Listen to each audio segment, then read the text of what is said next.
Assalamualaikum warahmatullahi semua. Selamat petang. Assalamualaikum Datuk Dr. Haji Muhammad Fazila Kamsah, Datuk. Waalaikumsalam warahmatullahi wabarakatuh. Sihat ya, Datuk? Saya sehat, alhamdulillah, syukur. PKP ni kita duduk rumah, makan-makan, Itulah dia. kan? Dah dekat 2 kg naik dah ni. 2 kg, Datuk Aduh, cukup makan breakfast pagi, tengah hari semua ya, Datuk Apa Siap saja? dengan Macam mana, minum Datuk? petang pun siap. Minum petang pun Minum masuk petang. siap. Aduh, tinggal order je ya, Datuk? Itulah Kalau dia, dekat rumah. Allah. Syukurlah sebenarnya Syukur. bila PKP ni dapat duduk rumah ni, sebenarnya kita dapat rapat kuah kan, Datuk kan? Seronok kan, Sebenarnya. Datuk? Betul.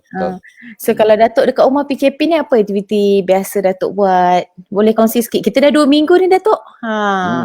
Betul, dah 2 minggu dah. So, yalah apa yang kita sebagai orang tua kan apa buat. Lepas dia solat subuh, dia capainya Quran tu, bacalah Quran. Itu sebabnya saya tekanan nasihat para asatizah, elok lepas subuh ya, tetap tiap hari kalau boleh baca Yasin. Baca Yasin hadiahkan pahala untuk keluarga kita yang masih ada atau sudah tiada. Dan itu pun satu asbab juga untuk membuka pintu rezeki dan menyelesaikan masalah. Yang sangat besar fadilat. Yasin kena tiap pagi kalau boleh ya. Dan disambunglah nak khatam Quran tu, baguslah. Itu yang kita buat. Lepas tu saya sengaja breakfast lewat sikit. Dalam pukul 8.30 dah settle semua apa yang patut ya. Lepas duha barulah turun untuk breakfast ya. Sebab saya di rumah ramai, so anak-anak ada, cucu ada 2 orang ya. Biasanya ada 2, kadang-kadang 3. Itu yang kadang-kadang seronok tu ya. Jadi yalah membaca sikit. Saya pula sekarang tengah buat nota lah. Buat nota, buat modul baru ya. Buat benda yang baru untuk bersedia untuk bila kata orang tu kita lepas daripada PKP, mudah-mudahan adalah benda-benda baru yang dapat kita kongsikan kepada masyarakat dan pada umat di seluruh negara, insya-Allah. Betul, Datuk. Dia sebenarnya kan saya hari tu kan bila PKP ni kena duduk rumah 2 minggu yang pertama lah, Datuk, mesti duk kita berfikir-fikir apa yang kena buat kan. Itulah kita pun nak tahu juga orang hebat macam Datuk ni buat apa dekat rumah. Kok kita boleh tiru, kita boleh ikut kan. Allah, sama je. Sama je, makan kena makan, tapi penting kan baca Yasin. Apa lagi sebenarnya yang sebenarnya kita ni pengisian diri kita, Datuk. Kita kat rumah ni kan, kalau jadi ibu, jadi ayah, kadang kat rumah, kadang tak tahu nak buat apa dengan anak-anak kan.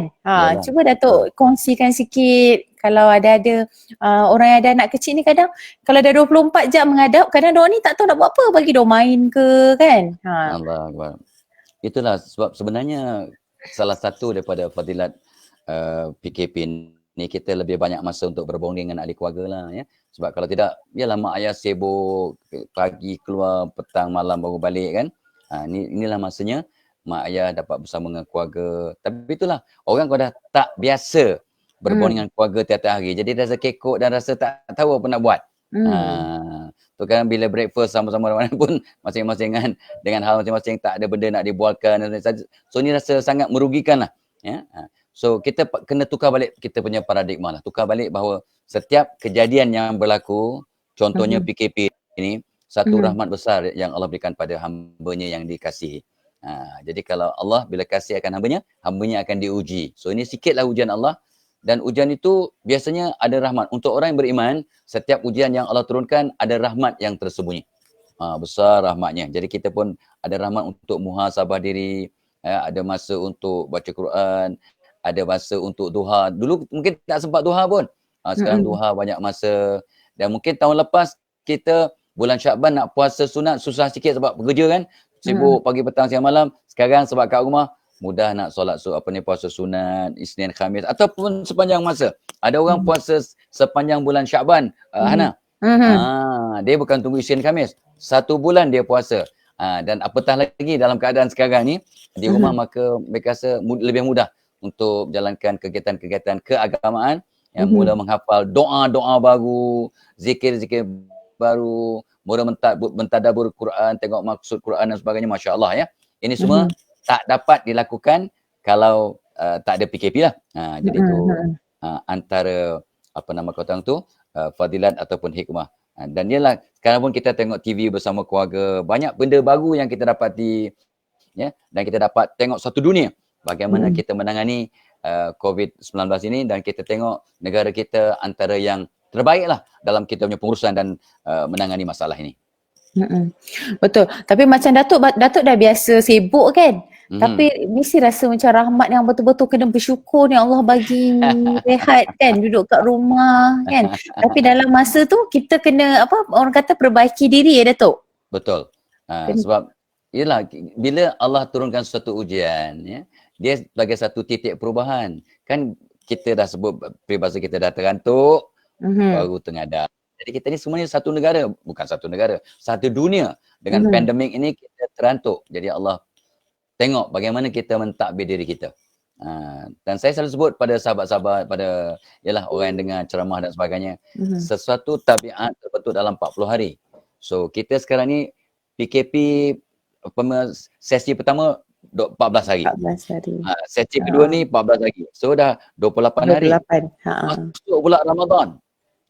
Ramadan ada 30 hari. Jadi kalau mungkin ialah Ramadan kita ada mungkin 3 minggu lah, sebab kita akan masuk ke Ramadan ni, sesi kedua ni. Kalau silap hari bulan ya. So walaupun sesi kedua ni habis 14 April, tapi saya tak tahulah, tengok macam mana nasib kita, tapi mungkin disambung sampai hujung bulan. Artinya masuk Ramadan. Jadi kalau betul-betul kita jalankan kegiatan-kegiatan positif ya, perubahan positif dalam PKP campur Ramadan, insya-Allah lebih daripada 40 hari. Dan insya-Allah akan terbentuk sifat-sifat atau tabiat-tabiat yang positif asbab PKP. Sebab a new habit is formed in 40 days. Jadi saya nampak satu hikmah.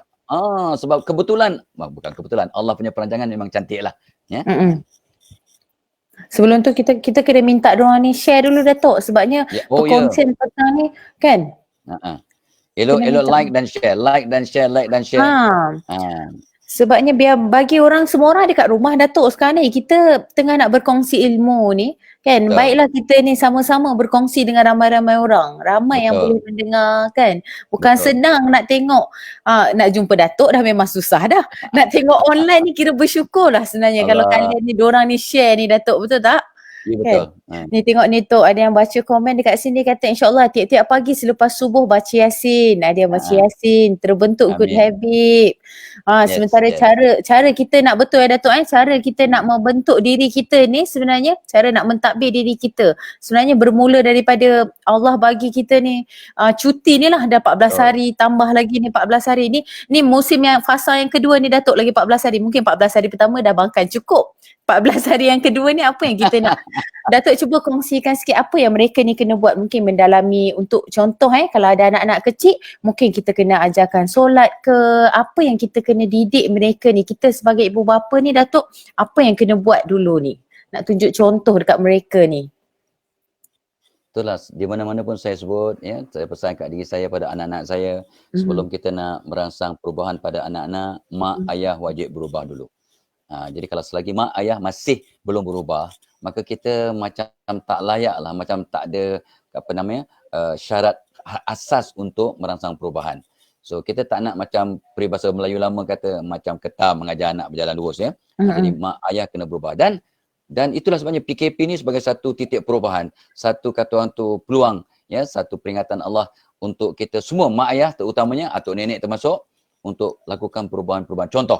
Contoh kita cakap banyak, macam PM pun sebut contoh yang mudah ialah Makcik Kia. Kita sebut petani kita sebut Makcik Ana. Makcik Ana. Betul. Okey. Okey. Nak lawan Makcik Kia. So saya nak tanya semua orang lah, semua sahabat kita yang dapat menonton sama ni, berapa orang yang mulai malam tadi, atau kalau dah buat tahniah ya, tapi jangan sombong. Kalau belum buat, jangan tidur mulai malam ni sebelum kita solat taubat 2 rakaat, istighfar 100 kali ya, maafkan semua orang, dan kalau boleh kita istikharah. Kita istikharah untuk minta kata orang tu panduan, ilham dan arah tujuan untuk merangsang perubahan pada diri kita dan anak-anak. Ya, sana bertanya macam mana nak didik anak. Tapi saya tak jawab direct. Saya kata jom kita ubah diri kita dulu. Betul. Ya, kalau mak ayah tiap malam pun masih terlupa nak solat taubat. Solat fardu pun masih lewat-lewat. Kan masih cuti ni, PKP ni. Dicutikan Allah pun masih lewat-lewat. Ya, Qobliyah Ba'diyah kadang-kadang tak buat. Ya. This is the time, mak ayah solat 5 waktu, segerakan. Qobliyah Ba'diyah, jangan tinggal. Duha, jangan tinggal. Kalau dulu, waktu biasa kita solat duha 2 rakaat, sekarang kita ada masa lapang ni, Nabi suruh kita solat duha minimum 2 rakaat, sebaik-baiknya 8 rakaat. This is the time. This is the time untuk dapat 8 rakaat. Saya pesan kat diri saya ni. Lepas tu, barulah kita dah betulkan diri. Kalau dulu kita belum baca doa ayat 40. Rabbi ja'alni muqimas salati wa min zurriyati Rabbana wa taqabbal doa. Kita nak minta, ya Allah jadikan diriku orang jaga solatku, begitu dengan zuriatku. Tu tadi Hana bertanya macam mana cara kita nak didik anak-anak. Kita mulakan dengan perubahan pada diri kita, and then doa-doa. Kalau kita usaha nak mendidik anak, merangsang perubahan pada anak, tapi kita tak masuk doa-doa yang khusus untuk merangsang ini, maka kita masih termasuk golongan ibu bapa yang sombong. Sebab siapa dia orang sombong ya Rasulullah? Orang yang sombong ialah orang yang kurang berdoa, tidak berdoa. Jadi kita masukkan doa kita. Ya Allah, jadikan aku orang jaga solatku. Begitu juga dengan zuriatku. Baca pula doa yang Nabi ajar. Rabbana hablana min azwajina wa zuriyatina qurrata a'yun waj'alna lil muttaqina imama. Jadi masukkan, kalau dah buat, teruskan, jangan sombong. Kalau belum buat, this is the time untuk mula buat. Bila kita dah buat perubahan-perubahan itu, barulah kita cakap bagaimana nak mendidik anak. Sebab ikut kajian orang lain dan kajian saya, anak-anak tak berubah dengan kata-kata atau nasihat mak bapak. Tapi anak-anak mudah berubah dengan melihat tindak tanduk, contoh teladan mak ayahnya. Jadi bila mak ayah, katalah pagi-pagi, mak ayah baca Quran tiap pagi depan anak-anak, ya. Anak-anak akan belajar, oh elok pagi-pagi ni baca Quran. So, tindak tanduk itu, sebab apa yang saya dengar saya lupa, apa yang saya lihat saya ingat. Itu prinsip untuk didik anak. Jadi saya dengar saya lupa. Ya, apa yang kita dengar kita lupa. Betul. Sebenarnya Hana akan mudah ingat muka orang. Muka ni aku kenal, namanya aku lupa lah namanya. Jamil. Namanya tidak. Oh, Makcik Hana. Oh, betul. Kalau bukan Datuk satu Malaysia kenal. Allahuakbar. Dengan saya lupa. Jadi contoh teladan ni, ya. So, dan satu lagi perkara nak didik anak, ya, kata para ulama dan para pakar psikologi kanak-kanak, ya, anak-anak berfikir pakai gambar. Jadi kalau kita mak ayah nak mendidik anak-anak, kena pastikan setiap kata-kata atau nasihat kita membentuk gambar-gambar yang jelas dalam kepala anak-anak kita tu. Ya. So sekarang ni gambar Hana saya dah tak nampak. Ni kena tanya si Mos, ya. Mos tengok gambar Makcik Hana tak nampak sekarang. Gambar Atuk Fadilah aja yang nampak ni. Ya. So kita kena pastikan setiap nasihat, kata-kata, arahan kita kena membentuk gambar yang jelas dalam kepala anak-anak kita.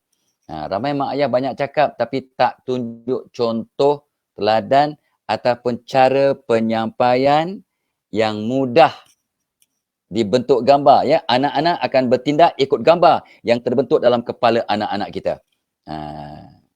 So kemas meja lepas makan, kemas meja tak ada gambar. Jadi mak tunjuk, nak kemas meja ni cara ni, ya. Ni tumpuk-tumpuk semua pinggan yang kotor. Ni lapis sapra ni kena dikira-kirakan sebab ada nasi ke apa benda, ya, crumbs yang ada ni, ya.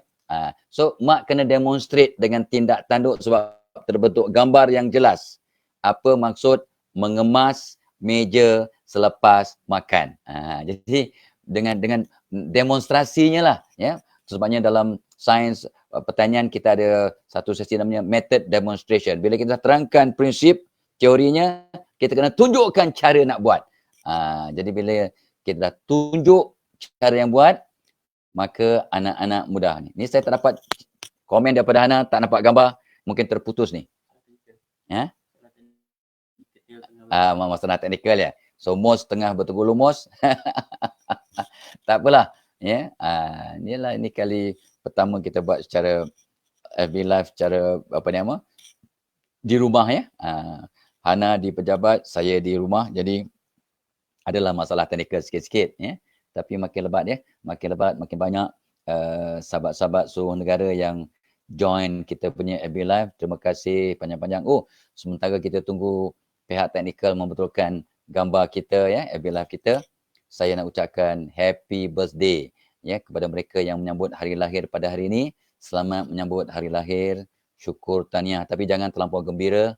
Jangan terlampau kata happy sangat menyambut hari lahir, sebab hari lahir kita menunjukkan bahawa kita semakin makin rapat nak ke kubur lah ya. Makin singkat umur kita. Orang happy sangat, happy birthday. Padahal dia kena ingat nyawanya makin singkat atas muka bumi ini. Dan satu lagi perkara ya, sambil kita nak tunggu teknikal betulkan gambar. Ramai orang masa dia punya birthday, punya happynya, dia terlupa nak ucap terima kasih kepada orang yang menyebabkan kita wujud di dunia. Bila saya buat survey di Malaysia, not bad lah. Adalah sekitar 15-20% anak yang mengucapkan ibu bapa sebab wujud dalam dunia di hari lahirnya.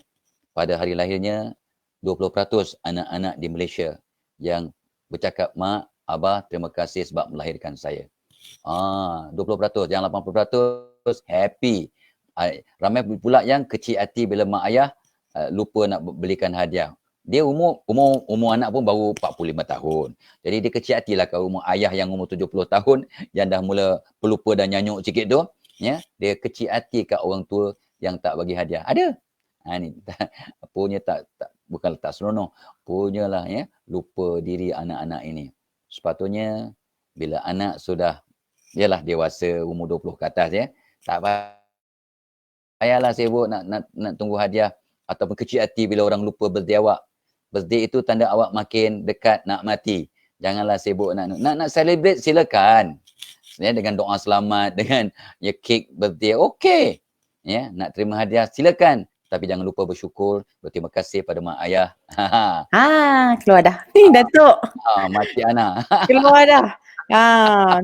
Itulah kenapa tadi nak suruh Datuk pesan dekat semua orang ni untuk mak ayah. Macam saya dah tak ada, arwah mak saya dah tak ada. So bila PKP ni saya asyik masak menu dia masak waktu kecil je Datuk. Kita dah tak ada ni, kita rindulah kan. That's right. Tu yang ada ni yang tak nak hargai ni, yang saya marah je kadang kan.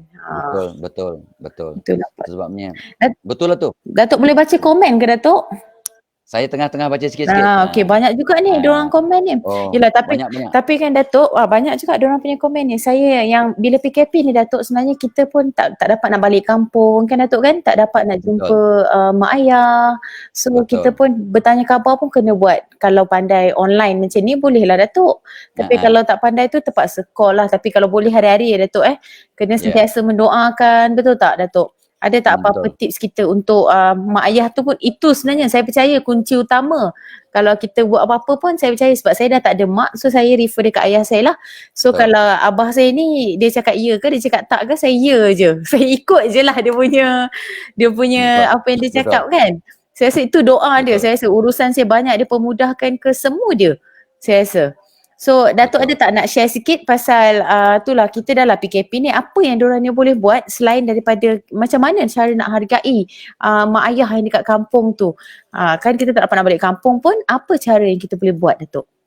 Yalah, pertamanya terima kasih anak ni. So, ini yang selalu ustaz-ustaz ustazah pesan kat kita.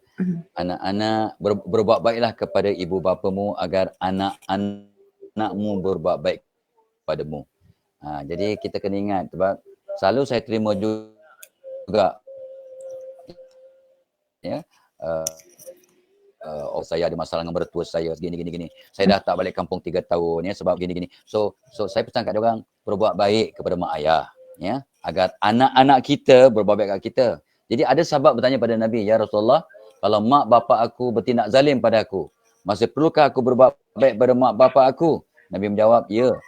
Jadi anak-anak wajib berbuat baik. So tahniah Hana ya, berbuat baik kepada ayah ya. Walau apa pun berlaku, yes, jaga hati ibu bapa. Di samping mendoakan mak bapa, anak-anak yang tidak mendoakan mak bapa akan tertutup pintu rezeki. Itu maksud hadis. Ya. Jadi mak bapak ya kita doakan dan kita kena berbaik kepada mak. Jangan kecil hati ke mak ayah kita lah. Dan kena ingat, mak ayah kita makin tua, makin tua, makin tua. Jadi makin sensitif, makin kadang pelupa, makin kadang-kadang cerewet lebih ekstra. Jangan kecil hati. Jangan kecil hati. Ayah saya masih sihat, umur 91. Alhamdulillah. Itulah. Mak saya dah lama tak ada lah. So macam itulah. So kita doakan mak ayah ya. Dan pendekatan tu berbuat baik dan minta nasihat mereka sebab doa mak ayah ni sangat-sangat makbul. Jadi jangan kecilkan hati mereka, pintu rezeki kita insya-Allah akan terbuka. Datuk, tadi kan Datuk, waktu Datuk tengah share kan, saya tulis banyak dekat sini. Saya sambil bercakap ni, saya tulis juga ni sebabnya banyak yang saya pun kena ubah kan. Tapi saya nak tahu Datuk, contoh kan macam Datuk buat yang istighfar, istiqarah, maafkan orang, solat taubat, banyak yang perkara yang Datuk listkan dekat sini kan yang saya pun sebenarnya kena buat. So macam mana sebenarnya kalau kita ni nak kena positif dan nak konsisten Datuk? Itu yang paling penting sebenarnya kan. Nanti tak naklah habis PKP ni, habis musim semua yang kita dah listkan panjang-panjang tadi tu. Macam mana Datuk cara yang terbaik sekali kita nak positif, sentiasa positif, lepas tu sentiasa konsisten?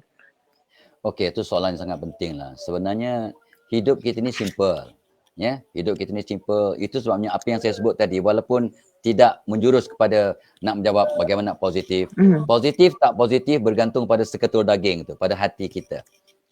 Jadi orang yang nak positif, itu sebabnya bila Hasan Al-Basri ditanya berbagai-bagai soalan oleh anak murid dan juga dia punya, ialah orang ramai yang bertanya tentang masalah anak-anak, masalah rumah tangga, masalah ekonomi, masalah dia punya pendapatan tergugat, masalah hutang. Semua soalan tu dijawab dengan untuk selesaikan masalah, orang yang tak ada zuriat ke, tak ada jodoh ke, solat taubat setiap malam, istighfar banyak-banyak. So rupanya bila kita solat taubat setiap malam, istighfar banyak-banyak, hati kita jadi bersih. Bila hati kita bersih, hati mengawal fikiran. Fikiran kita jadi positif, jadi mudah bersyukur, jadi mudah sentiasa bersangka baik, husnuzan. Jadi itu sebabnya asas untuk sentiasa positif ialah solat taubat, istighfar. Ya.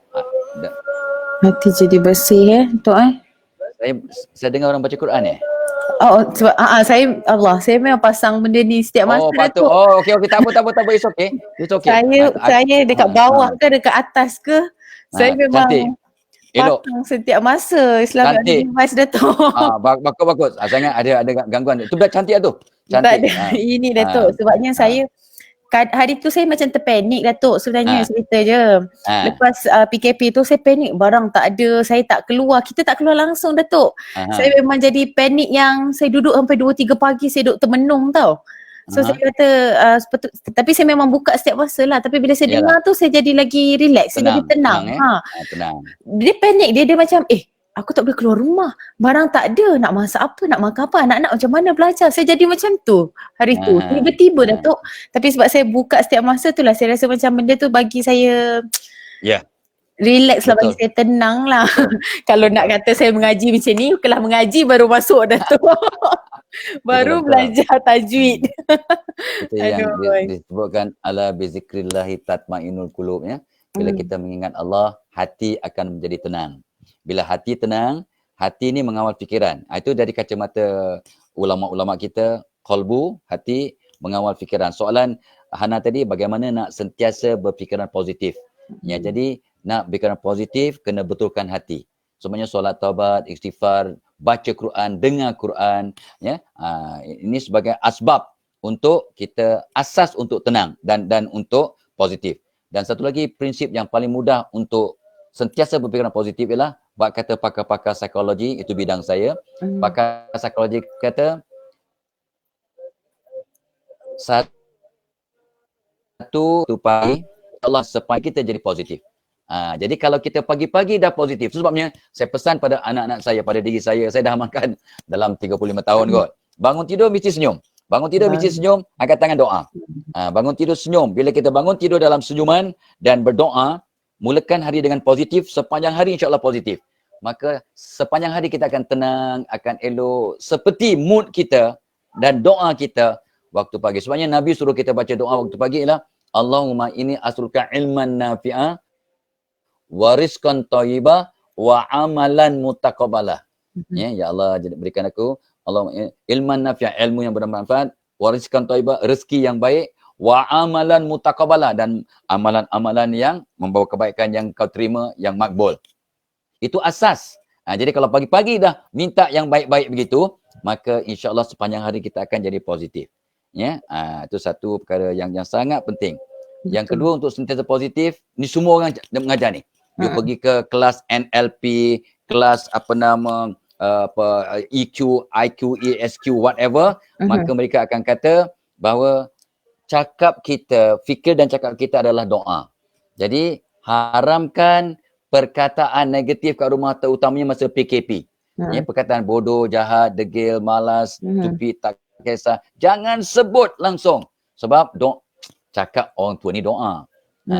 Jadi kadang-kadang maklumlah, ramai mak kata, saya masa PKP ni pinggan kat dapur tak pernah kering. Ya, cuci pakai balik, cuci pakai balik, cuci pakai balik. Ya, dan pintu yang terbuka bukan pintu hati, pintu fridge. Pintu fridge yang banyak terbuka. Itu betul. Aduh. Pintu fridge 2 saat sekali buka tutup, buka tutup. Tapi ada satu cerita yang seronok. Saya ada dapat mesej dari seorang kawan. Dia kata suami dia dia kata, I need something sweet lah yang dia pergi fridge kosong, air tak ada, air dia punya air gas dia tak ada, something sweet. Isteri kata, why not? You look at me, then you get something sweet. Kata. Saya suka. Look at me, get something sweet. Betul juga tu. Aduh. Tak payah minum air manis. Tak payah minum benda ni. Apa sibuk ya? Okey. Tu selingan satu lagi tip yang saya selalu share bagaimana nak positif ya. Saya selalu bagi contoh tu lah. Sebab saya sebulan lepas tu banyak kali kena inject dalam masa nak bagi operation kan. Nurse inject. Kalau nurse inject badan saya untuk kebas ke apa ke, dia akan sapu dengan alkohol. Dia sapu dengan metal alkohol baru dia inject. Itu sebenarnya satu prinsip untuk menegur secara positif. Kalau kita nak tegur anak ke suami ke isteri ke siapa-siapa masa PKP ni, kita kena ikut prinsip nurse tu. Gosok dengan alkohol, inject. Maksudnya gosok gosok macam mana tu? Puji. Puji. Baik. Ini anak abang ni kan rajin. Tunjukkan contoh. Kamu kan budak pandai. Tengok periksa pun dapat nombor 3. Pandai. Ya, kamu kan budak bertanggungjawab. Tengok bangun tidur terus ke tempat tidur. Bertanggungjawab. Kita puji cuma. Tapi tadi abang sedih sangat bila kamu naikkan suara kat ibu tadi. Kamu marah mak, kamu naikkan suara kat mak. Ayah sedih sangat, abah sedih sangat. Jadi kita puji. Ibarat gosok tadi. Baru kita tegur. Ibarat inject. Kesannya, bila saya tanya pada ratus ribu anak lah di seluruh negara. Sejak mudanya saya akan tanya dia, apa kesannya bila orang tua kamu puji kebaikan kamu and then tegur kesilapan kamu? Boleh terima tak? 99.9% anak kata ya. Kalau mak ayah saya nampak kebaikan saya dan sebut and then ditegur kesilapan saya, mudah saya terima. Kerana mak kat saya ni, saya buat baik macam mana pun dia tak sebut, bila saya buat silap terus marah. Itu yang susah saya nak terima dengan cara positif. Jadi itu satu lagi cara untuk sentiasa positif. Mudah-mudahan ya. Dan saya, maaflah, saya mungkin ada 50-60 WhatsApp group. Tapi yang saya aktif mungkin 10 lah yang saya layan, tengok. Dan kalau dalam WhatsApp group saya banyak cakap ataupun berbincang benda negatif, saya terus leave lah, ataupun saya tak kisahlah, saya ignore. Mungkin saya tak keluar, nak jaga hati, tapi saya tak nak terlibat langsung. Sebab kalau kita baca benda-benda negatif, terlibat benda-benda negatif, forward benda negatif, macam mana nak jadi positif? Jangan sibuk langsung kan benda-benda negatif tu kan. Sibuk hal negatif-negatif tu sebenarnya. Baru bila kita dah buat ni semua Datuk, baru kita boleh jadi konsisten kan. Bila dia datang positif baru boleh jadi nak konsisten macam mana kan. Yang penting tu kena selalu doakan orang juga Datuk kan. Selalu doa yang baik-baik. Wow. Sebabnya masa kita sekarang ni, saya nak tanya semualah ya yang menonton ni. Berapa orang pagi tadi doakan jiran-jirannya? Ya Allah selamatkan aku sekeluarga daripada sebarang penyakit dan wabak COVID-19. Juga dengan jiran-jiranku seluruh negara ya Allah, malah seluruh dunia ya Allah. Berapa orang yang doa begitu di rumah masing-masing, doakan kesihatan dirinya sekeluarga, jiran-jirannya, taman perumahannya, Malaysia secara umum dan dunia lebih umum. Sebab bila kita doakan orang lain, semua dah tahu, malaikat aminkan doa kita, makbul. Dan malaikat doakan kita balik apa yang kita doakan untuk orang lain. Jadi saya minta diri saya dan semualah, anak termasuk, jom kita doakan jiran, kawan-kawan, rakyat Malaysia umumnya, terutamanya the frontliners yang bermati-matian. Ramai pun frontliners yang meninggal dunia sebab jangkitan, ya, dalam mereka sibuk nak tolong kita, mereka juga dijangkiti hari, ya, penyakit dan mereka syahid lah, mereka meninggal dunia. Kita kena banyak berterima kasih mereka. Saya pun baru baca tadi Datuk, rupanya orang yang meninggal waktu wabak ni dia syahid Datuk Syahid insya-Allah. Kalau syahid, yang saya baca tu, itulah saya kata sebabnya ni perjuangan, bukan perjuangan seorang ni perjuangan semua orang rakyat Malaysia ni, frontliners tu betul juga tu saya kata macam mana nak bagi mereka ni kekuatan kan, nak bagi kita kena support mereka, kita yang kat rumah ni yang kena duduk diam sebenarnya, kena duduk diam dan kena improve diri Datuk waktu-waktu macam ni sebenarnya. Sebabnya Datuk Nur Hisham, Ketua Pengarah Kesihatan, PM pun sebut, Datuk Ismail Sabri pun sebut, Datuk Sri Ismail Sabri pun sebut, ya, sama ada kita punya PKP berhenti pada 14 April atau disambungkan sampai hujung April atau lagi panjang, bergantung kepada ni lah, sama ada anda dan saya, kita semua ni betul-betul duduk kat rumah. Tolonglah duduk kat rumah, sebab tu sebabnya penangkapan orang yang di luar makin ramai. Artinya ramai yang keluar rumah tanpa sebab-sebab yang dibenarkan. Bukan tak boleh keluar rumah. Semalam saya pun pergi ke pasar raya. So boleh keluar untuk beli barang, tak ada salahnya. Ya? Cuma ni motivasi untuk semua supaya positif. Barang siapa dalam waktu wabak ni, wabak penyakit, duduk di rumah sebab nak mengelakkan penularan wabak, dia dapat pahala syahid. Meninggal dunia mati syahid. Yang duduk kat rumah ni pun dapat pahala syahid. Ni bukan cakap saya ni cakap Nabi. Cuba rujuk balik. Ni tak salah saya hadis riwayat Nasa'i. Masya-Allah sahih, ya. Hadis riwayat Nasa'i, barang siapa yang duduk di rumah dalam waktu wabak penyakit macam sekarang ni lah, kerana dia satu menurut perintah arahan pemerintah, ya. Yang keduanya kerana nak mengekang penyakit supaya tak merebak, dia dapat pahala syahid. Saya besar kan Datuk kan, masya-Allah. Kalau pahalanya. Lepas tu duduk rumah, lepas tu baca Al-Quran, dengar Al-Quran, buat kelas mengaji. Betul. Bukan Hana aja, saya pun mendengar juga Al-Quran ini. Saya dengar juga. Jangan sebab saya laki-laki sebenar, saya pakai yang biru lah. Datuk pakai biru.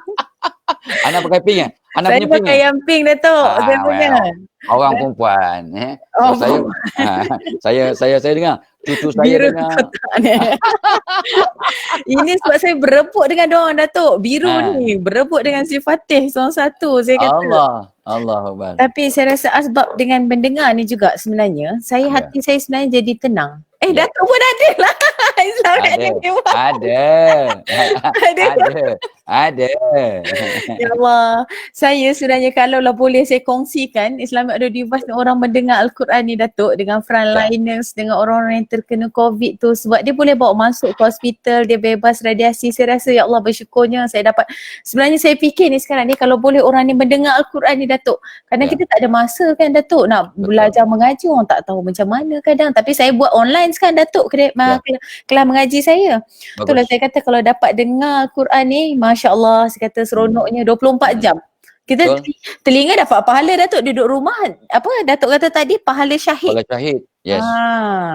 Pula kita masukkan dengan Quran pula, bukan saja kita lebih tenang, anak-anak kita pun tenang.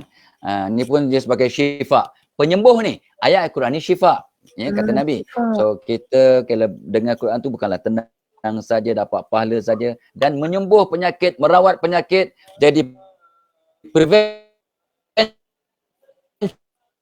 prevention kepada penyakit, boleh pahala ganda.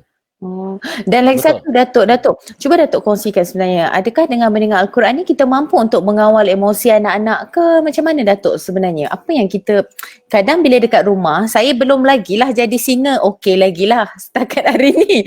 Tapi kot-kot ada mak-mak yang jadi singa, kadang diorang ni sekejap kemas sini bersepah, sekejap kemas sini, dia macam bergerak-gerak tau Datuk. Diorang punya aktif ni lain macam. So macam mana kita Betul. nak kawal emosi? Adakah dengan mendengar Al-Quran ataupun apa sebenarnya yang kita boleh buat dekat anak-anak, bukan setakat anak, mak sekali, mak ayah sekali Datuk?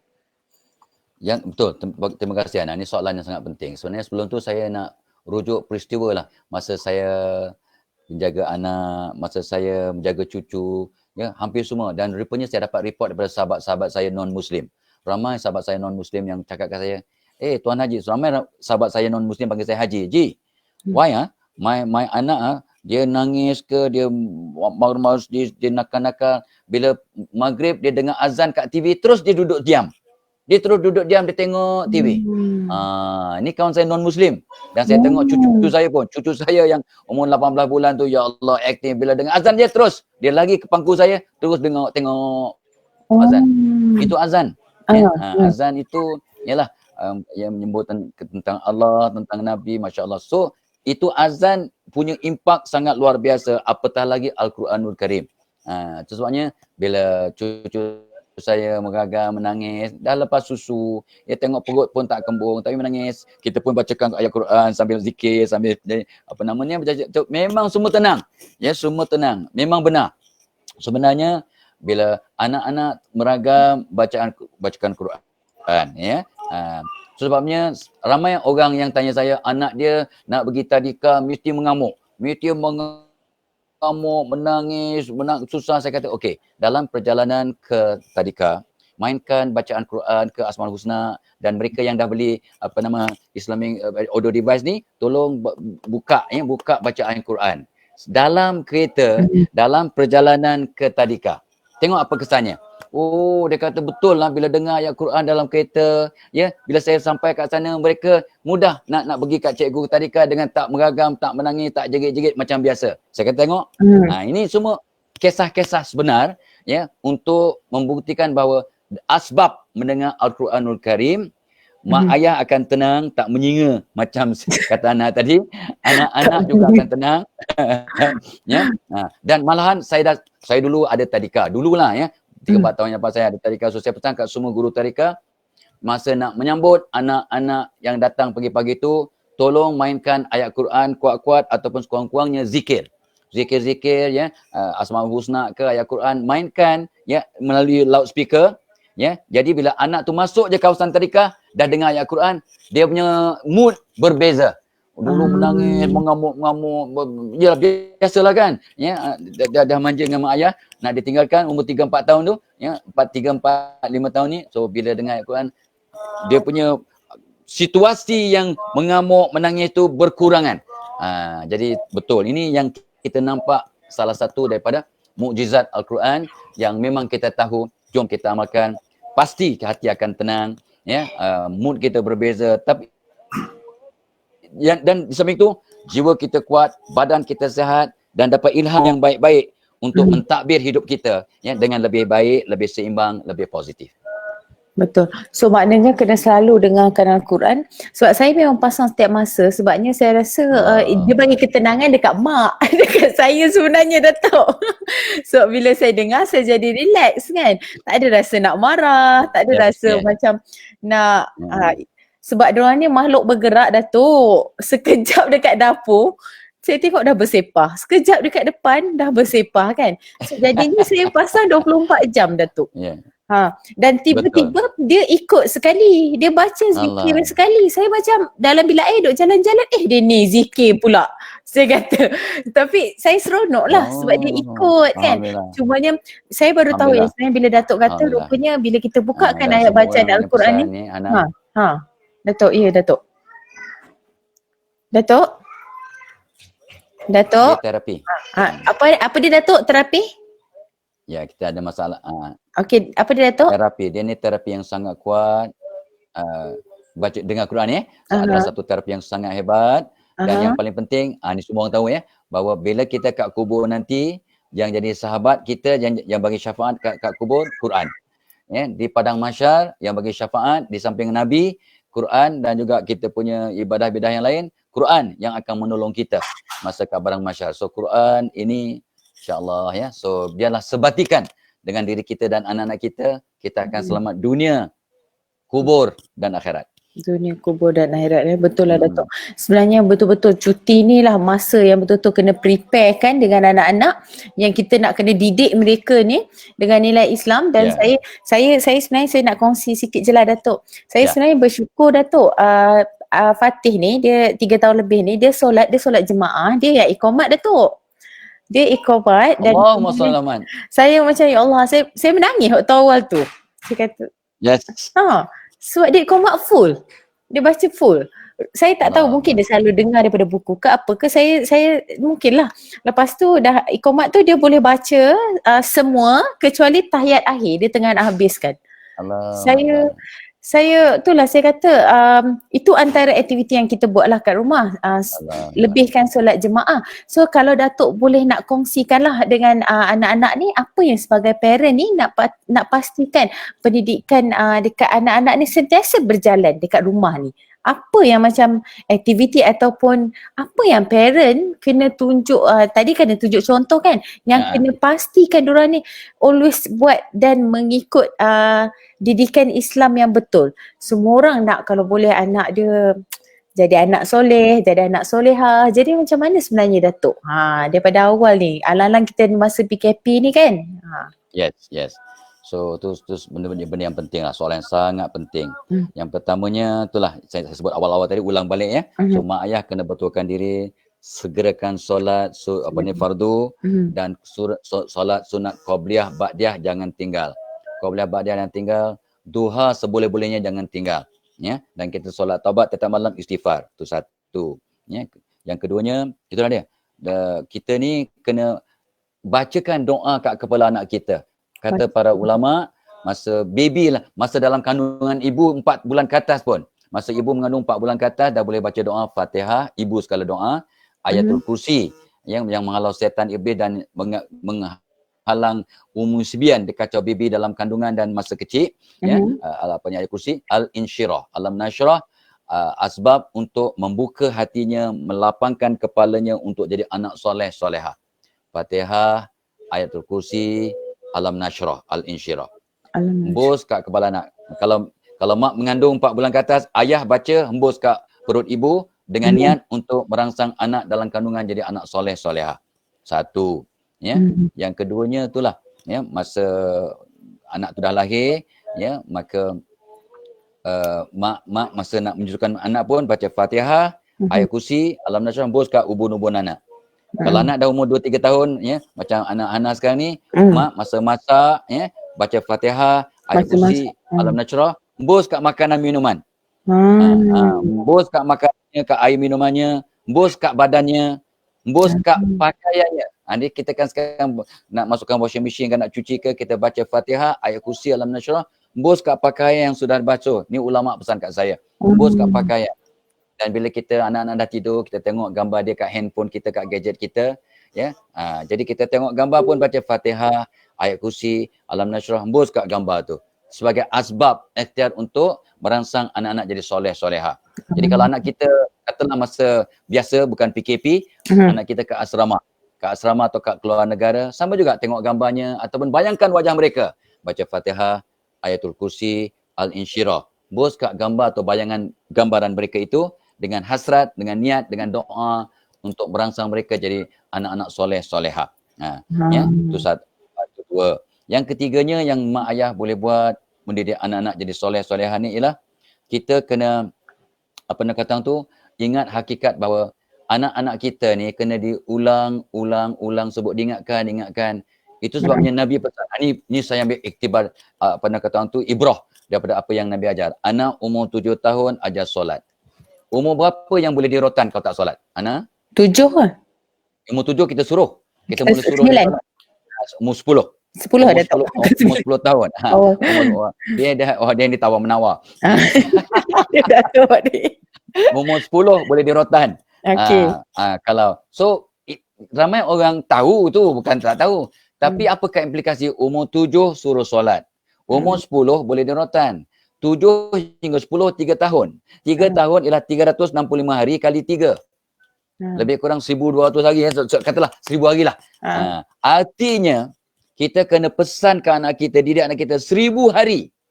Lepas tu baru boleh rotan atau marah kalau dia tak buat. Apa maksudnya? Maksudnya, mak ayah dalam usaha mendidik anak, kena sentiasa ulang dan ulang dan ulang.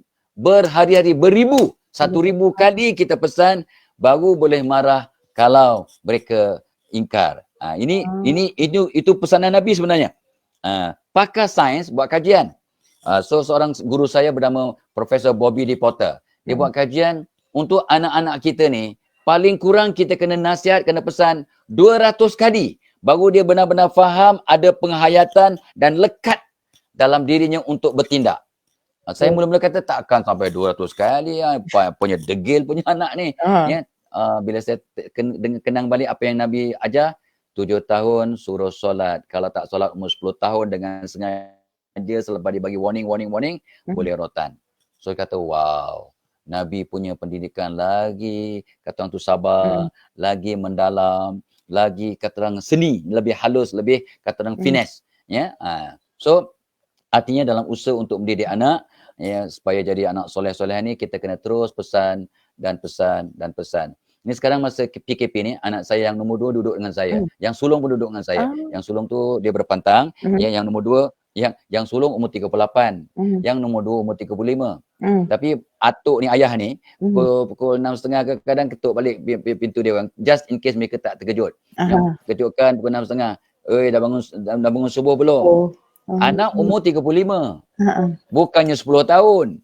Memanglah takkan dirotan. Tapi mak ayah ni wajib mengingatkan anak untuk solat walaupun umur dah 35 tahun. Dan saya pun malu. Ya, umur saya 68. Bila balik jumpa ayah saya umur 91. Kerana dia tanya saya, dah solat ke Mat? Belum bah. Solat dulu. Ayah saya umur 91 pesan ke anaknya, baru 68 umur anaknya. 68 untuk solat. Bayangkan. Artinya, seorang ayah, ibu masih wajib menegur, memesan pada anak-anaknya tentang asas agama solat. As-salatu imaduddin, tak kisah berapa umurnya. Ini pun satu perkara. Ya, sebab bila anak-anak jaga solat, maka saya tak takut tentang isu lain. Ya, sebab solat itu tiang agama. Jadi kalau anak kita jaga solat, dia tercampak di mana dalam dunia, mudah-mudahan dia akan selamat. Ramai anak kita baik. Pemurah, rajin, suka tolong orang. Tapi kadang-kadang ramai yang culas solat, dia ada masalah. So maknanya memang kena sentiasa ingatkan waktu solat walaupun umur berapa Datuk kan?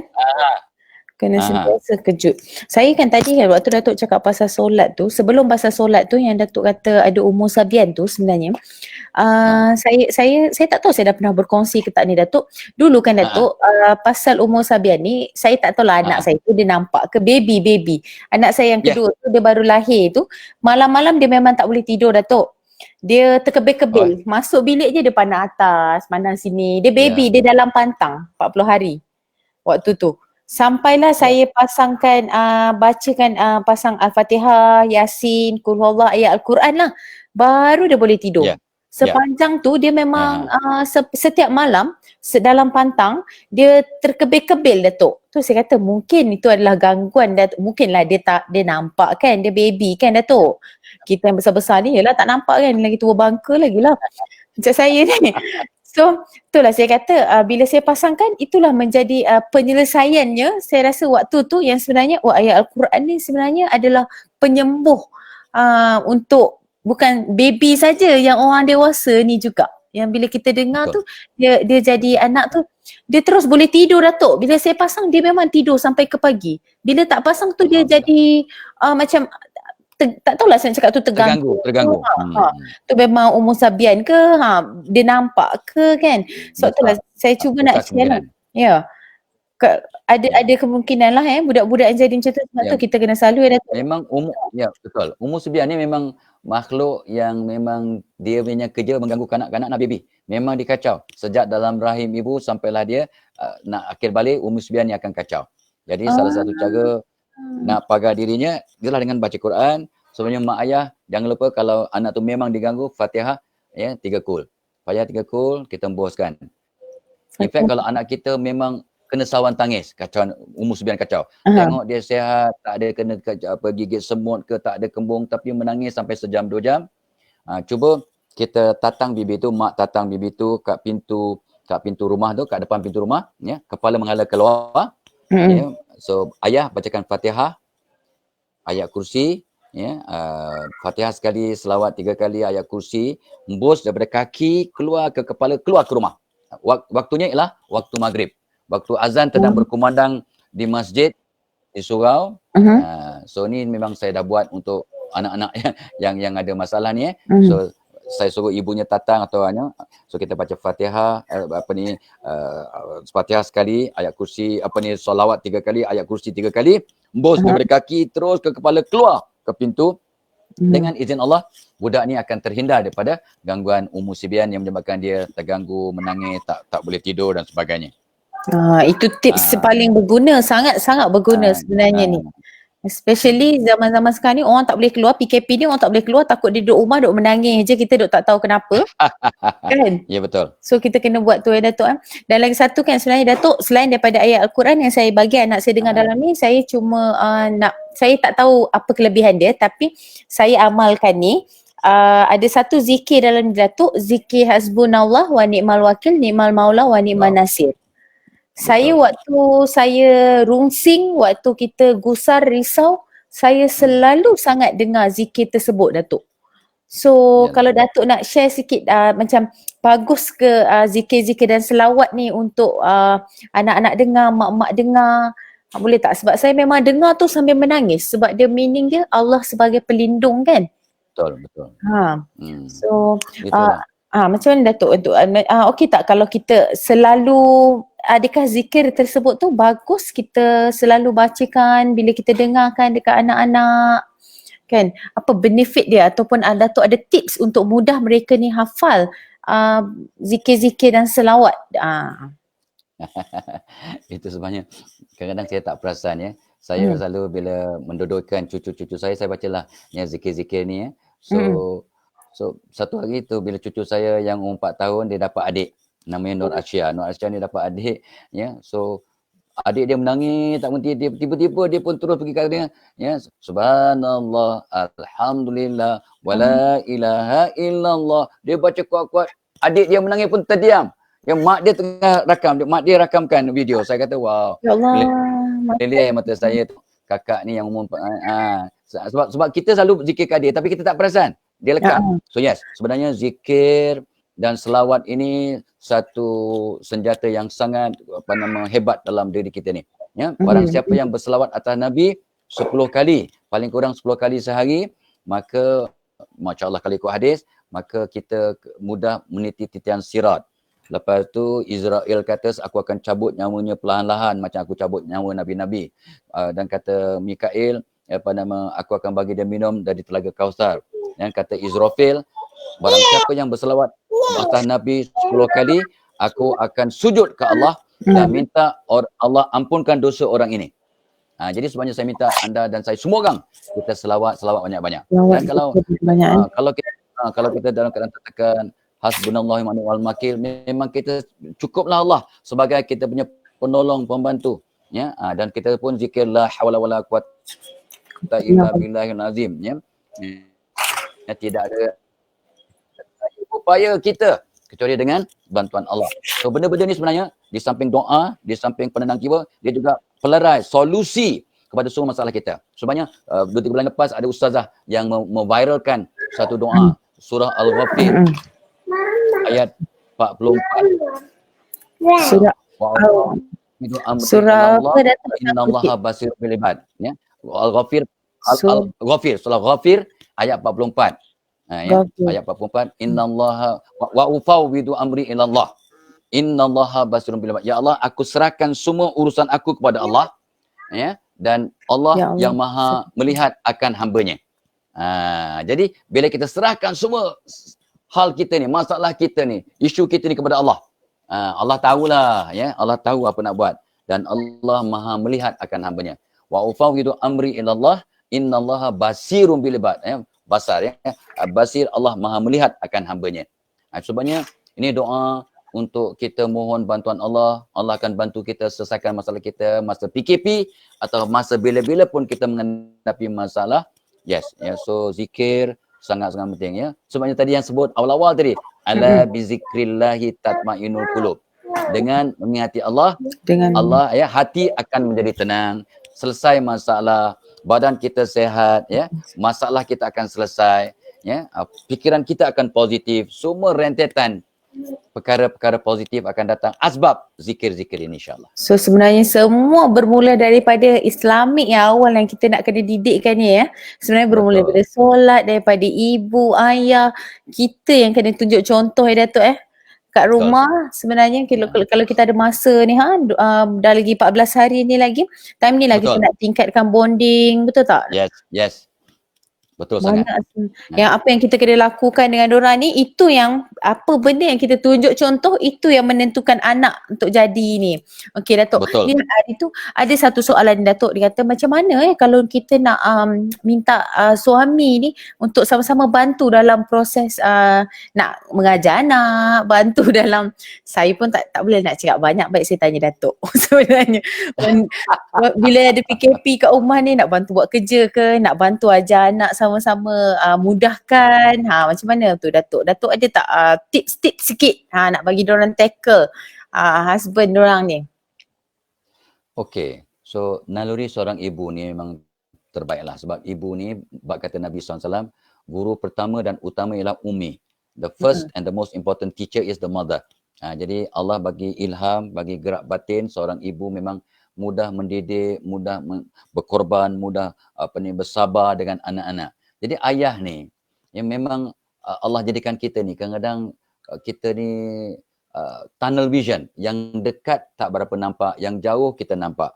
Maksudnya laki-laki Allah cipta untuk berfikir di luar rumah, tentang rezeki, tentang masalah, tentang masa depan, tentang cukai, tentang sewa, tentang itu memang Allah berikan. Jadi artinya seorang isteri kena mendidik suaminya untuk jadi wanita. Maksudnya jadi orang perempuan yang peka.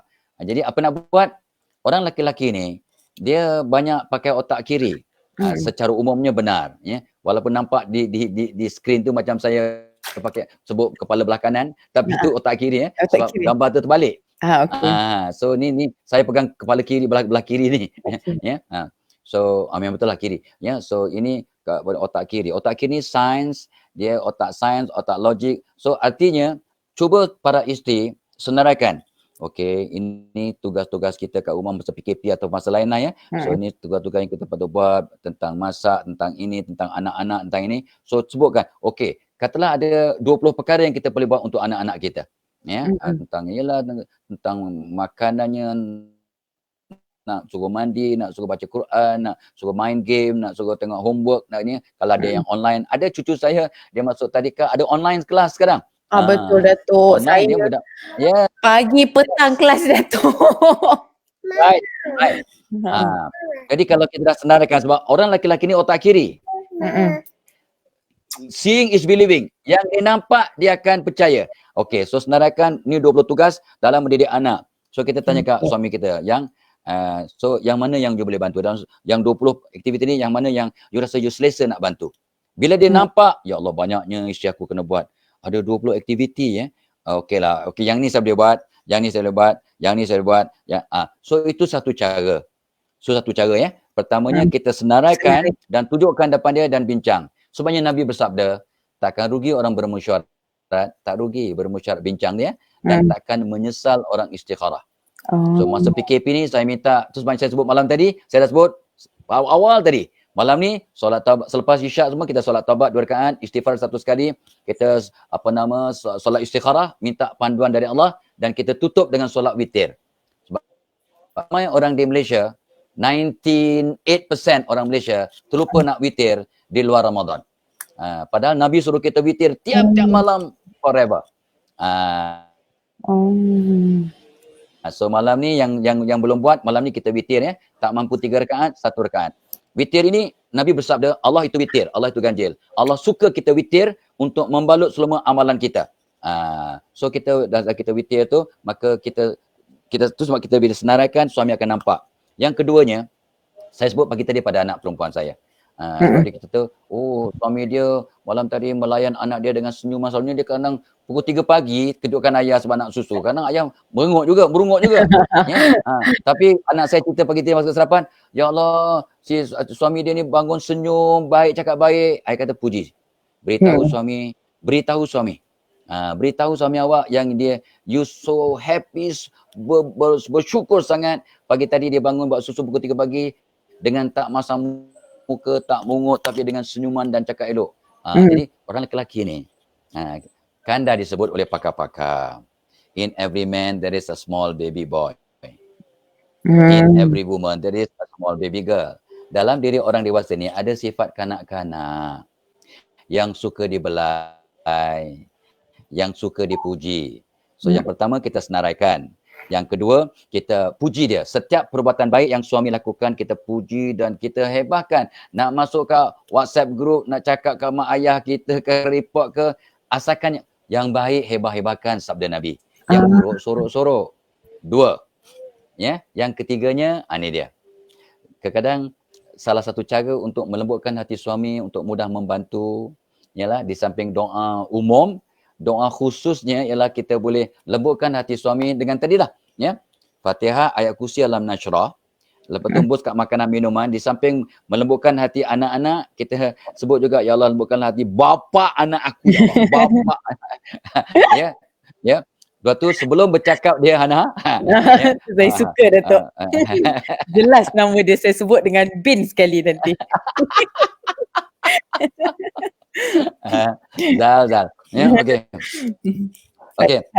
So dan bacalah 3 nama Allah Asmaul Husna, Ya Aziz, Ya Jabbar, Ya Mutakabir. Ya Aziz, Ya Jabbar, Ya Mutakabir ni kata ulama guru saya, bila kita baca dengan niat sebagai pelembut hati, Ya Aziz, Allah yang gagah. Artinya suami aku ni tak gagah mana pun. Maksudnya tak ke hatilah. Ya Aziz, Ya Jabbar. Yang Jabbar ni yang pemaksa, ya. Ya Jabbar. Ya Al-Mutakabir, yang punya kebesaran, yang layak takabur lah. Ya Aziz, Ya Jabbar, Ya Mutakabir. Ya, lepas tu kita kalau dah depan muka ni, kita sebut dalam hati, Ya Aziz, Ya Jabbar. Betul kita berdenam. Dengan niat nak melembutkan hati suami kita tu. Ya Aziz, Ya Jabbar, Ya Mutakabir. Masa masih jauh, embus ke arah dia boleh. Embus kat makanan minuman boleh, kat gambar boleh. Kalau dah berdepan, dalam hati, Ya Aziz, Ya Jabbar, Ya Mutakabir, berdemam. Lepas tu minta bantuan. InsyaAllah lembut. Cakap pasal tu, Datuk, saya baru nak ingat, sembuh kat depan muka ni, Datuk. Jangan, kalau sembuhkan COVID-19 belakang. Betul. Social distance. Aduh, Datuk. Allah. Semua okey. Kita sembuh dekat baju semua. Ya. Aduh, banyak ni Datuk dah dapat ni petang ni, Datuk. Masya Allah. Alhamdulillah. Tabarakallah.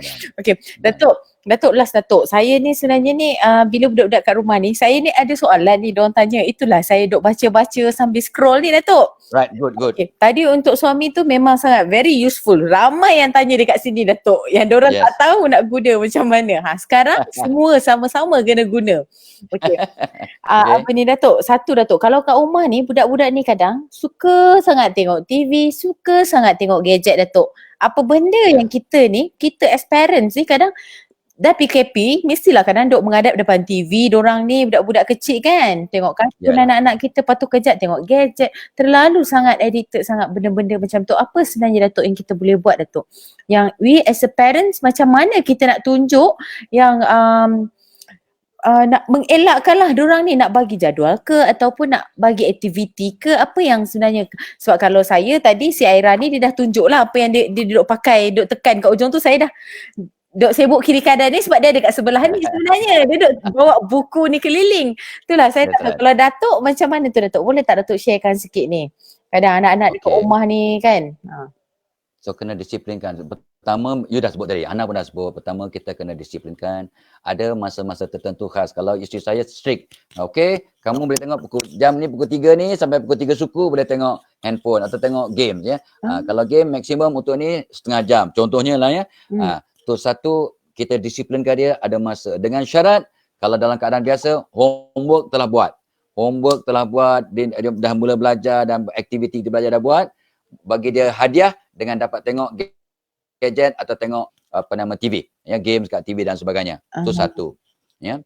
Yang keduanya, itulah kalau boleh, oleh kerana kita tak dapat elakkan anak-anak yang daripada terlibat dengan gadget dan TV ni, kita kena cari jalan yang selamat. Sebenarnya bila cucu saya tengok handphone, saya kata okey, duduk tegak. Kalau main pakai handphone ya, duduk tegak. Pastikan jarak daripada mata paling kurang 18 inci, 1 kaki setengah, ya, supaya mata kita tak rosak, kita tukar kepada blue light, ya. So dan sebagainya. So kena duduk tegak, jangan bongkok. Kadang anak kita bongkok berniarap, mak bapak tak kisah pun, ya. Ramai anak yang sakit mata, sakit tengkuk, sakit badan, tumbuhan badan tak betul sebab mereka tengok gadget dalam posisi yang tak betul. So oleh kerana kita tahu dia akan tengok juga, ajar dia untuk gunakan gadget dengan cara selamat, dengan cara yang sihat. Dua. Yang ketiganya macam Hana sebut tadi tu, ya. Kalau kita kata janganlah tengok gadget aja, apakah alternatif yang menarik? Kena sediakan alternatif yang menarik, ya. Kadang-kadang itulah macam Hana dah sebut kat saya dulu, ya. Saya pun ada juga, bukan awak je ada. Saya ada. Datuk ni, aduh. Kau serentak kau. Macam janji. So saya ada ni. Saya pun bagi cucu saya. So kata, okey, jangan tengok tu, jangan tu. Mari kita main ni pula. Jadi ada alternatif yang menarik. Datuk ni, dia janji, dia tahu je. Saya ada apa. Datuk ni. Kau ada, aku pun ada. Okey. So, alternatif yang menarik. So saya main ni dengan cucu saya seronok ni. Bukan cucu dia seronok, tok mak dia pun seronok ni. Tok mak pun seronok main Facebook ni, Datuk. Facebook. Dengan ada zikirnya, ada doanya, alfabetnya, dengan ayat Qurannya, doa-doanya. Ya Allah, kadang tok mak tu lupa doa-doa. Mari kita tengok ni. Tok mak ya, doa-doa kat ujung ni. Doa-doa, ya Allah, bestnya. So betul, alhamdulillah. Ni terima kasih lah Hana. Ya, saya pun dapat juga ni. So samping. So yang ketiga, kena ada alternatif. Ya, kena ada alternatif yang menarik. Ini pun satu Islamic Facebook ni, Islamic book ni sangat bagus. My Facebook. My Facebook. Yang satu lagi yang saya baru sebut kat isteri saya pagi tadi, ya, sebab di rumah saya memang saya bubuh banyak bunga kaktus beberapa bulan lepas, tapi semua dah mati. So ikut kajian di Sweden dan banyak negara maju, rupanya kaktus dapat menyerap radicals ataupun kata orang tu apa, radiation daripada TV, daripada microwave, daripada handphone dan gadget-gadget kita ni akan ditangkap, di-capture dan dihapuskan, dinyahkan oleh bunga kaktus dengan izin Allah. So cari bunga kaktus yang kecil-kecil itu RM10 kot, ya. Satu botol tak sampai pun. Ya, RM10 kecil-kecil itu bubuh di merata tempat dalam rumah kita, tempat anak-anak kita berada, tempat banyak gadget, tempat ada TV, tempat ada microwave. InsyaAllah dengan asbab kaktus akan menyerap dan capture kata orang tu radiation daripada alat-alat ini. Dan kata seorang pakar, saya pun selalu buat dengan cucu saya pagi-pagi. Kadang-kadang saya dokong cucu saya yang 18 bulan tu, saya akan suruh dia tanggalkan kasut, saya pun tanggalkan kasut, jalan atas rumput. Bila kita jalan atas rumput, ni namanya earth, ya. So kita akan, apa-apa radiation yang ada dalam badan kita ni akan diserap oleh bumi. So jadi kita jalan atas tanah, atas rumput ni, atas tanah, sebenarnya akan menarik semua radiation dalam badan kita dengan izin Allah. Ni kata pakar sains yang saya dapat daripada sahabat-sahabatnya, saya baca semua. So saya buat pagi-pagi, saya akan jalan dalam 10-15 minit sambil-sambil berjalan dengan cucu saya. So ini juga dapat membuang kesan-kesan negatif daripada alat-alat gadget dan TV, microwave yang mengeluarkan radiasi. Sebabnya macam Hana sebut kat saya dululah, ya. So benda-benda ni semua ni tak ada radiation, ya. So my Facebook ke dengan kita Islamic audio video ni pun dia tak ada radiasi. Macam saya tak risau untuk dedakan pada anak-anak cucu saya, alhamdulillah. Sebabnya itulah yang saya cakap pasal kaktus tu, Datuk. Saya ni tak tahulah kenapa tangan saya baru beli kaktus pun boleh mati, Datuk. Engkau, alhamdulillah. Beli tapi saya jaga, saya tak tahu tersiram air lebih ke, itu pun boleh mati, Datuk sebenarnya. Jangan siram. Jangan sikit je. Jangan siram. Saya pernah siram. Lepas 2 minggu, 3 minggu, kuning, habis. Sebab itulah mati. Kaktus, dia cukup dia ambil daripada atmosfera. So kalau Oh. boleh spray sikit aja. Spray je. Oh, patutlah. Patut mati kaktus saya, Datuk. Masa beli daripada orang jual kaktus, tanya dia macam nak jaga. Tanyalah Hana. I tahu je pandai. Aduh, itulah ceritanya. Okey, Datuk. Maknanya personally memang Datuk sebenarnya, kalau saya sebenarnya memang nak tanya betul-betul. Datuk personally memang menggunakan Islamic audio device ni. Yes. Saya gunakan dah lama dah ni, dah setahun dah dekat-dekat ya. So dengan anak cucu saya dan memanglah saya kecil-kecil habis bateri. So sebab dah 24 jam dia mainkan, saya charge baliklah.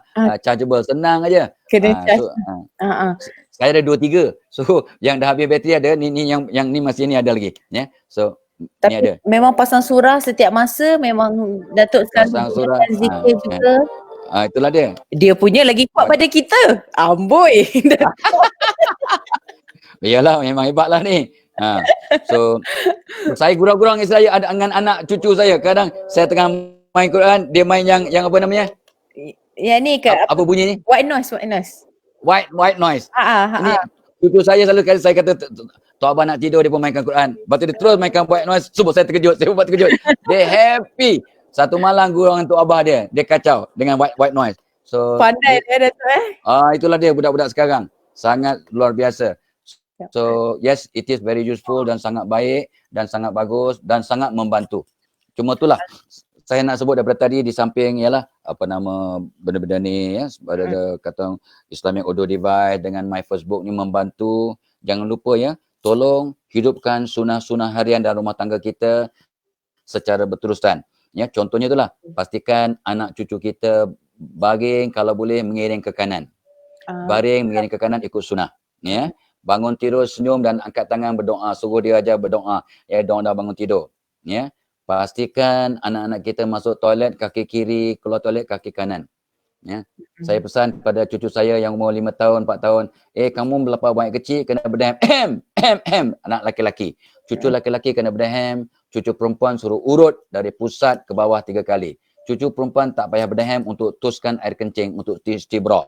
Yang ini banyak orang terlupa. Dan tolong pastikan kat bilik air kita ada slipper. Pastikan ada slipper, ya. Kalau boleh ada kain basahan cantik, ya, tapi ramai ulama juga kata oleh kerana bilik air kita tu agak full proof, jadi mungkin walaupun tak pakai kain basahan macam pakai kain basahan.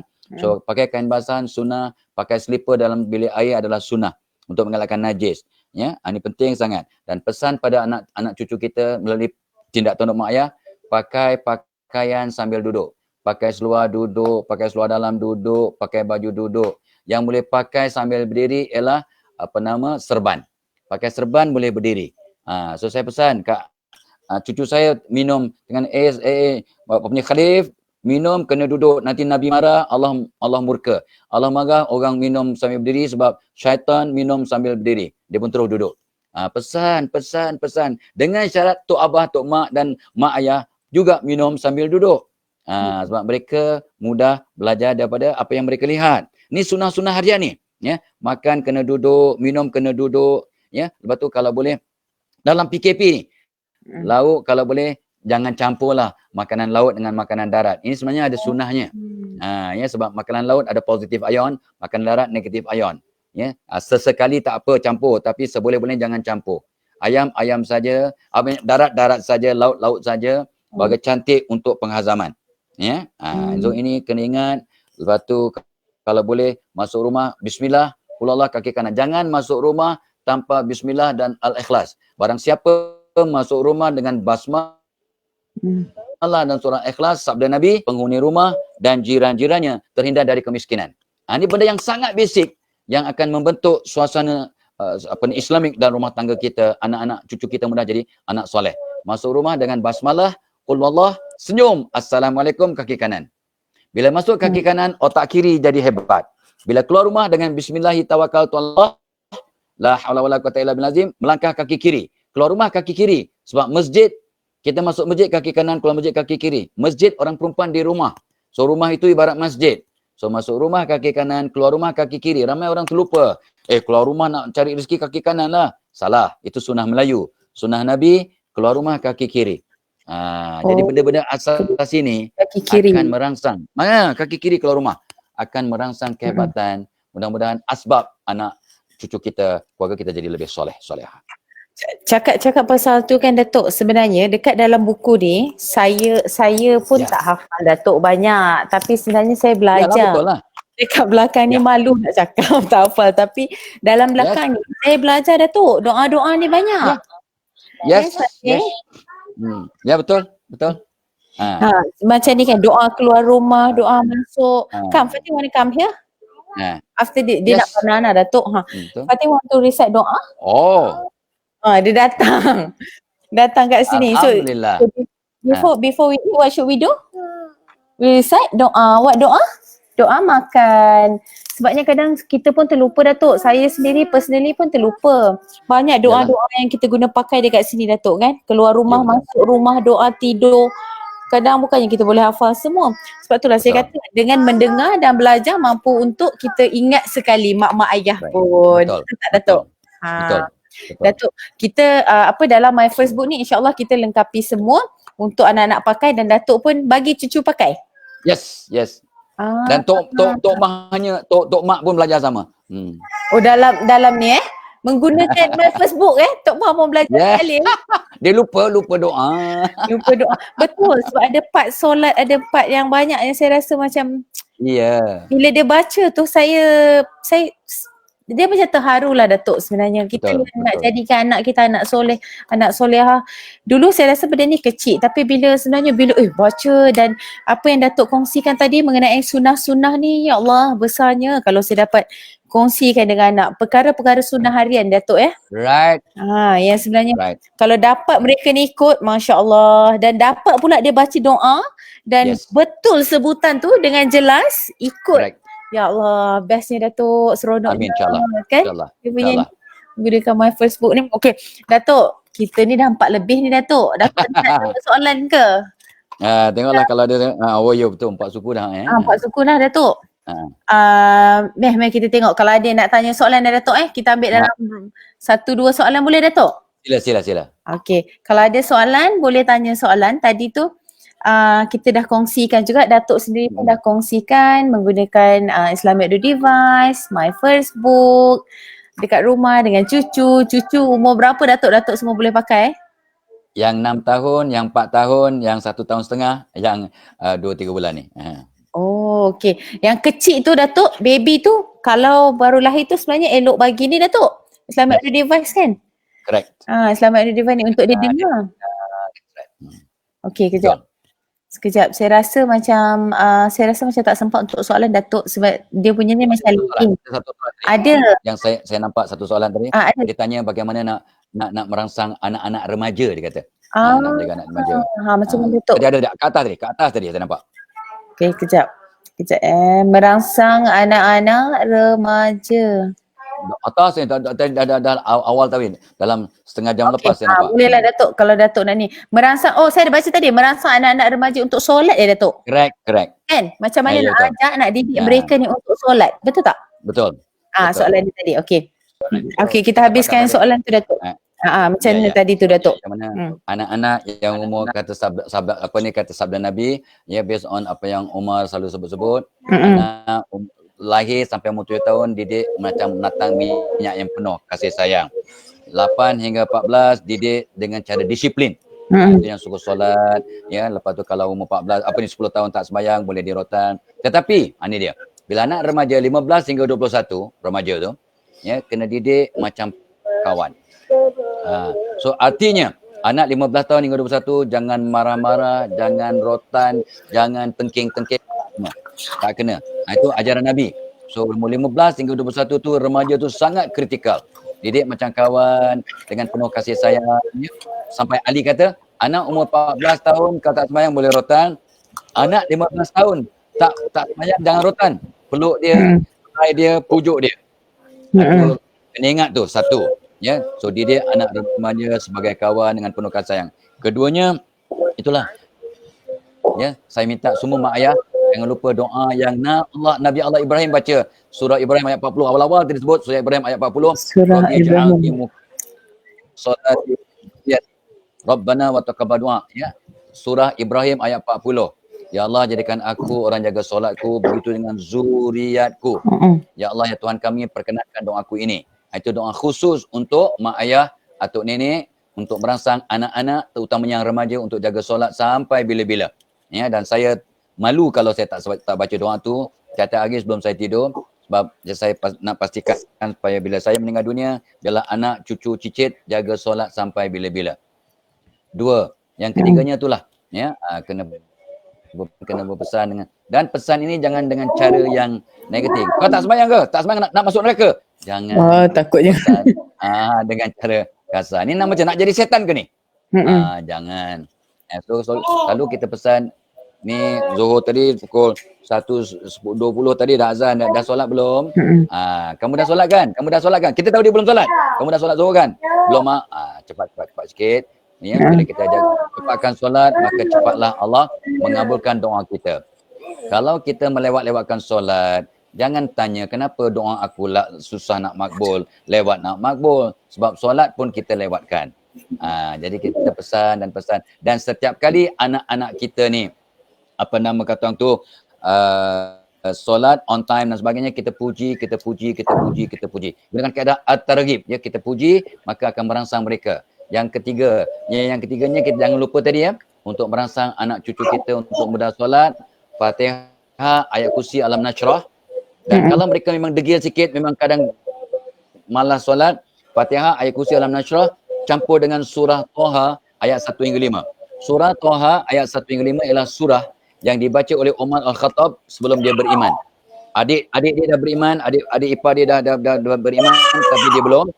So, bila dia baca surah Toha ayat 1 hingga 5, pecah degil dia, menangis dia, jatuh pedangnya, dan dia terus minta izin nak jumpa Nabi dan terus mengucap depan Nabi sebab surah Toha ayat 1 hingga 5. Jadi para ulama kata untuk melembutkan hati siapa-siapa pun, anak, cucu, suami, isteri, untuk melembutkan, baca Fatihah ayat kursi dalam surah Toha ayat 1 hingga 5. Embus kat badan boleh, embus kat gambar boleh, embus kat makanan boleh, embus kat pakaiannya boleh. Dan kalau anak kita ni memang ekstra keras, di samping surah Toha 1 hingga 5, bacalah surah Al-Hasyr ayat 21 hingga 24. Lau anzalna hadzal Quran. Ini orang tutur kata ni doa lau anzalna ni, ayat lau anzalna dia kata. Kalau anzalna nasi lain, itu lain. Dato' sempat lagi. Anzalna nasi.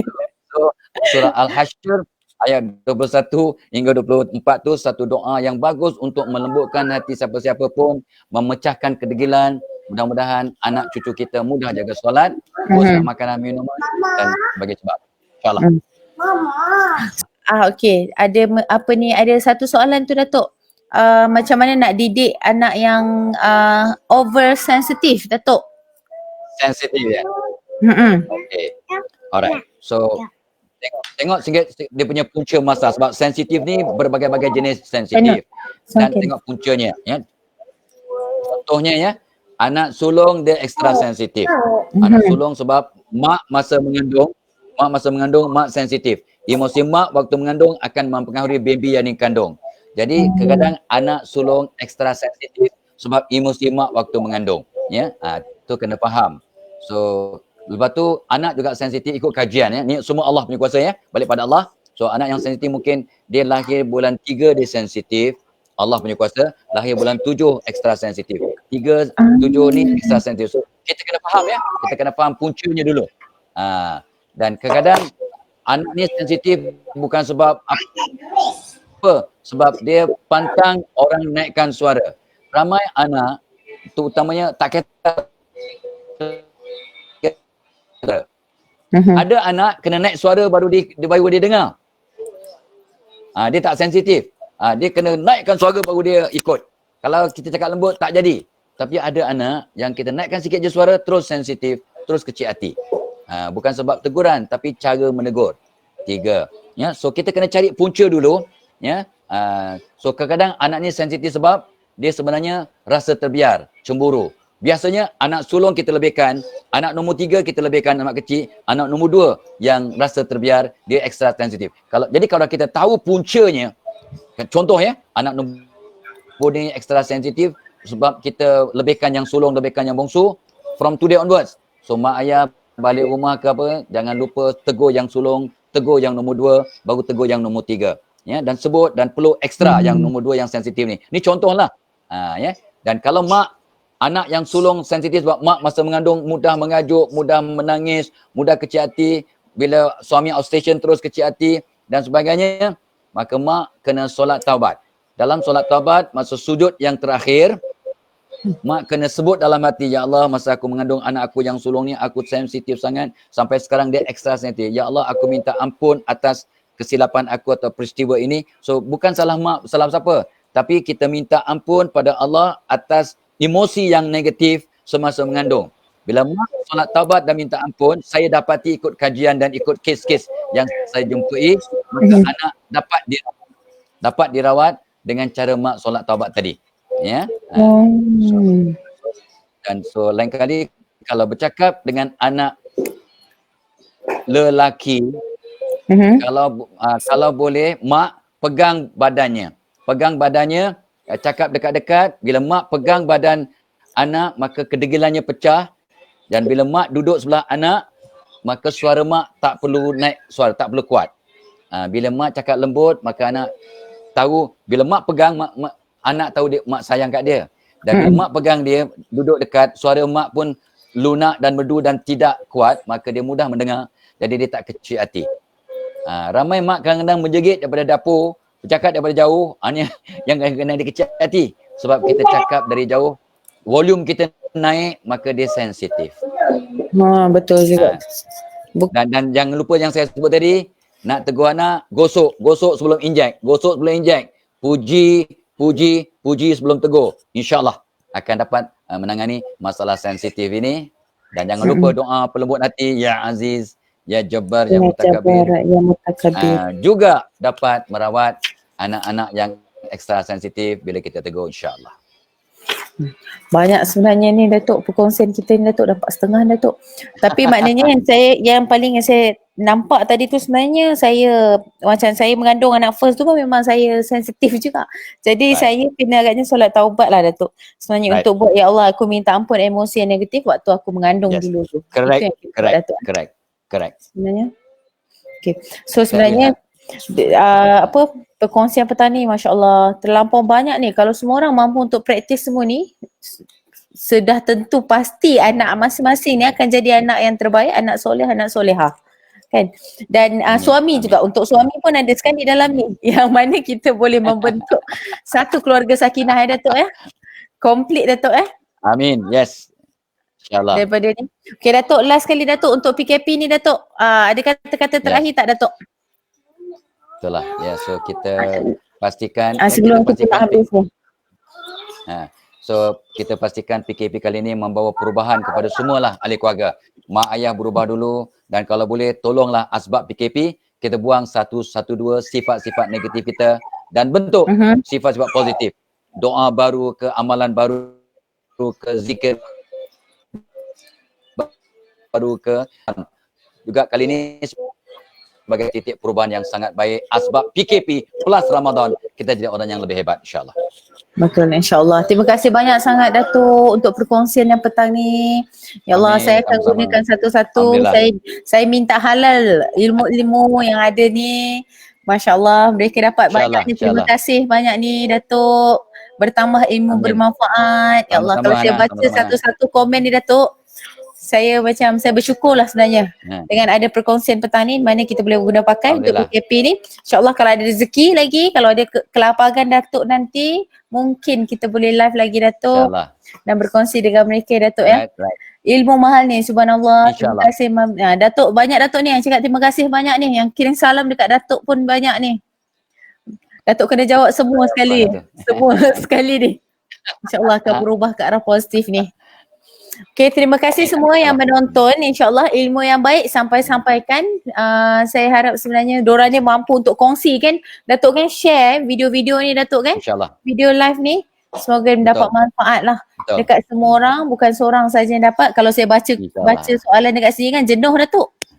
So mereka minta halal ilmu yang Datuk bagi, dan doakan semoga boleh praktis ya Datuk Nanti saya akan kongsikan semula. Amin, insyaAllah.